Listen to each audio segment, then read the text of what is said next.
Hello friends, welcome to Sharvani ఆహార delights. ఇవాళ మన స్పెషల్ రెసిపీ వచ్చేసరికి ఇంట్లో కూరగాయలు లేనప్పుడు 3 గుడ్లు వేసుకొని ఉడకపెట్టుకోకుండా 5 నుంచి 10 నిమిషాలు ఈజీగా టేస్టీగా మసాలా ఆమ్లెట్ ఎలా తయారు చేయాలో చూద్దాం.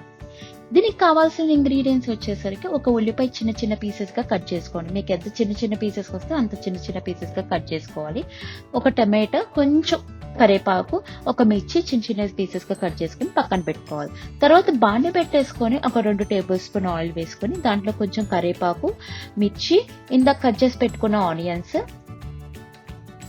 టమాటాలు వేసేసుకొని ఒక 5 నుంచి 10 నిమిషాలు వేగించుకోవాలి. లైట్ గా ఉప్పు వేసేసుకోండి.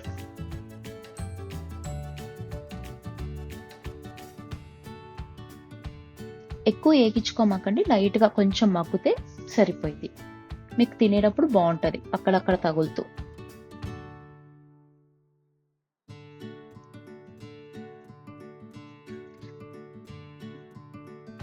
చూడండి, అలా కొంచెం లైట్ గా మగ్గినాక దాంట్లో వచ్చేసరికి ½ టేబుల్ స్పూన్ కారం, కొంచెం మిరియాల పొడి,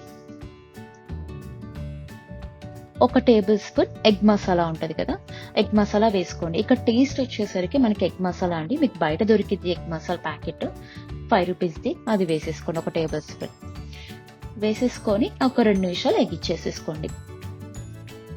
ఎప్పుడు ఎగ్ కర్రీ అండి డిఫరెంట్ గా ఇలా ట్రై చేయండి. మసాలా ఆమ్లెట్ చాలా బాగుంటది. చపాతీలో కానీ రైస్లో కానీ సూపర్ టేస్ట్ ఉంటుంది.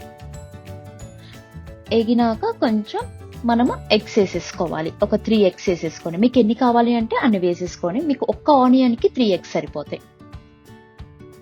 కలపెట్టకుండా అలా ఎగ్స్ పగలకొట్టి వేసేసుకోవాలి. చూడండి, అలా పగలకొట్టి వేసేసుకున్నాక 3 ఎగ్స్ లైట్ గా పైన కొంచెం ఉప్పు, కారం వేసేసుకొని మూత పెట్టేసుకోండి. 5 మినిట్స్ మూత పెట్టేసుకొని మీకు బాగా మగ్గిద్ది. చూడండి, మనకు ఆమ్లెట్ లాగా వచ్చేసింది.